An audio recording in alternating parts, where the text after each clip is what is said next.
We've got pie help just in time for the holidays. Ann Lewis from Easy as Pie KC shows us how to make a crust with just a few ingredients. And these are ingredients that mostly everybody already has in their home, so that makes it even easier. Yeah, yum. So in this bowl right here, I have 3 dry ingredients. I have regular flour, I have a little bit of white granulated sugar, and then I have salt.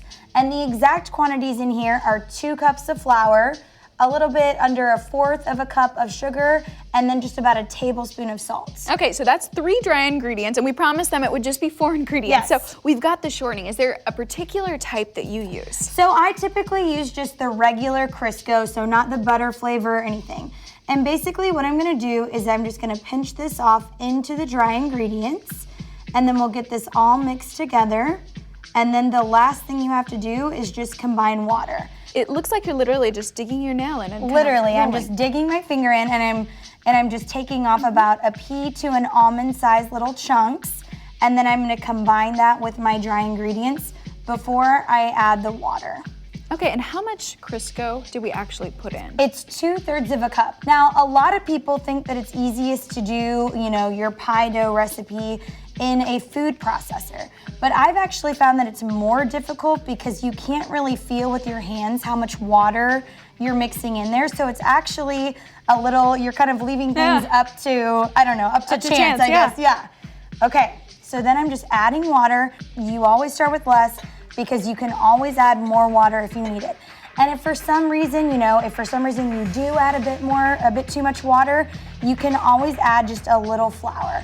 But the more flour you're gonna add, the tougher it's gonna be. Okay, so we've got a good idea of exactly the process here. Now, would we wanna refrigerate it? Because I know that this is something, like, people will freak out about their pie dough not being moist or, just really falling apart. Yeah, and it's also way easier to roll out, and it's way easier to use when it's chilled. Okay. So right over here, I actually have some pie dough that I made about an hour and a half or 2 hours ago. Okay. So a good tip is you can leave it in the refrigerator for up to 2 days. Just make sure it's wrapped really tightly in saran wrap or in a plastic bag. And then even if you're way more, long-term planning, you can actually leave it in the freezer for up to 2 months. Well, Ann promises that recipe tastes way better than any store-bought crust. In a bit, she shows us how easy it is to create a lattice design to top your pie. Welcome back. So there's nothing that looks as finished as a lattice design on a pie.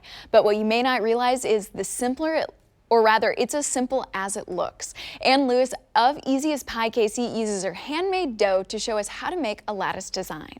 I'm going to show you how to do a quick and easy lattice, which lattice is just such a nice finish for a pie. So I already have rolled in my dough into my tin, and then the next step will be to just put a little of filling, whatever your choice is. I've done like a tart cherry filling for this one. Tart cherry, because Kansas City goes wild over a cherry pie. Exactly. So good. Exactly. So the next step we're gonna do, we'll just set that to the side, and I'm just gonna roll out some dough, and this has been sitting in the fridge for about an hour, so it's nice and chilled. I have my Silpat mat, which just keeps things from sticking. So if we wanna start the sprinkling party. Okay, and why is this so important, right? So it just helps everything not stick to the bottom. I feel like that's why people have, and we can sprinkle some on top. People have issues with dough is because it's too wet or things are going crazy. So we'll just kind of, small movements, again, prohibit it from like sticking, nothing too crazy. Oh, see, I'm learning tips already. Okay. Okay, so we got it kind of to our desired thickness. The next step is gonna be actually rolling out the lattice. Okay, and why is it a good idea to maybe learn how to do a lattice? Because it just adds such a nice touch to the top of your pie. I mean, it's really simple to just throw a full pie crust over the top. Okay. You just need 4 little strips. Perfect. And that's what makes these little pies easy. Oh. So what I do is I'm just gonna set out 2 going the same way. So if you wanna set that other one, just maybe leave about a 1/2 inch in between. Like that? Perfect. Okay. Yep. So then we're gonna just kind of tear off our edges to where it's kind of flush with that bottom crust. Okay. Okay. And then the only other thing is, this is easy because you just have one little braided spot. So we're gonna tuck it under. Wonderful. And then the next one, will actually be on top and then underneath the second Okay, so one. it's sort of just like braiding hair. It's literally you know? just like braiding hair. So there's nothing to worry about when you're doing your lattice. This is a small scale.